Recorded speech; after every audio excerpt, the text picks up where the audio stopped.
प्रथम पठन प्रवक्ता मिखांक ग्रंथरु पाठ अध्याय 6 पद संख्या 1 रु 4 एवं 6 रु 8 पद पर्यंत। पाठर सारांश। हे मनुष्य, तुम्भ प्रति ईश्वरंकर इच्छा कौन प्रकाश करा जाइछि। वर्तमान पाठ आरंभ। प्रभुंकर वाक्य सुन। तुम्भे उठी पर्वत गुड़िकर सम्मुखरे तुम्हर मकदमा आरंभ कर। पहाड़ गुड़िक तुम्हर स्वर शुणन्तु।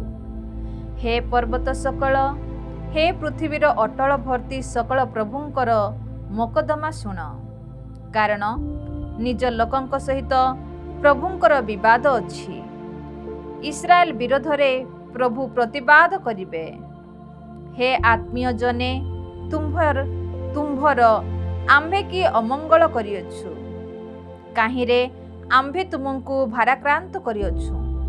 एहार उत्तर दियो। आम्भे तुम्भ मानंकु मिस्ररु बाहर करि आनिलु। तुम्भ मानंकु दास गृहरु मुक्त कलु। तुम्भ मानकर पथ प्रदर्शक हेबा पाई मोसा, आरोहण व मरियम को पठाइलु।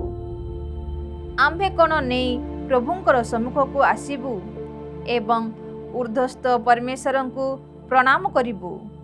होमबळी रूपे 1 वर्षर बस्तकी आमे नै ताहांक सम्मुख को आसीबु। सहस्र मेषरे किंबा अजस्र तैल नदीरे प्रभुंकर प्रसन्न हेबे कि। आज्ञा लंघन सकाशे आमर प्रथम जात पुत्र को किंबा निजर पाप सकाशे निज शरीरर फलदान करिबु कि। हे मनुष्य, तुम्भ प्रति ईश्वरंकर इच्छा कौन प्रकाश करा जाई अछि। प्रभु तुम्भ ठारू एतिकी मात्र अपेक्षा करंती। केवल एतिकी से चाहंती।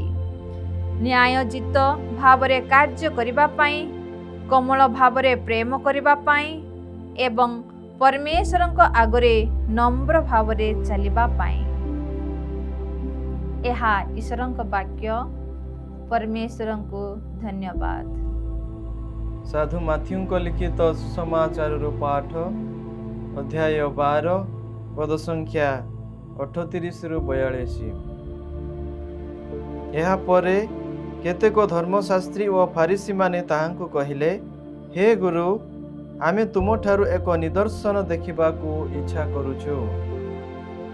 से सेमानंकु उत्तर देले, दुष्ट तथा व्यभिचारी जाति निदर्शन खोजंती, किंतु प्रवक्ता जोनासंक निदर्शन व्यतीत एही जुगर लोकमानंकु अन्य कौनसी निदर्शन दियाजिब नाही।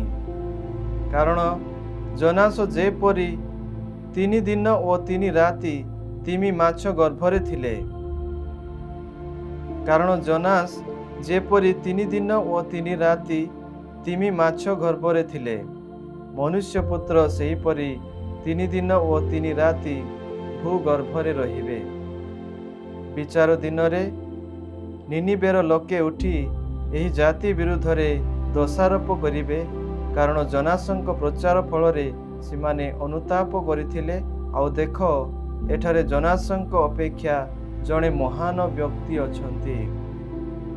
विचार दिनरे दक्षिण देशर राणी एही जातिर लोकंक सहित उठिबे एवं एहाकु दोषी साब्यस्त करिवे। कारण से सलमनंक विज्ञ वचन शुणिबा पाई पृथ्वीर शेष प्रांतरु आसीथिले। आउ देख, एठारे सलमनंक अपेक्षा जणे महान व्यक्ति अछंती। प्रभुंकर पुण्य सुसमाचार। हे प्रभु यीशु ख्रीष्ट, तुमर प्रशंसा।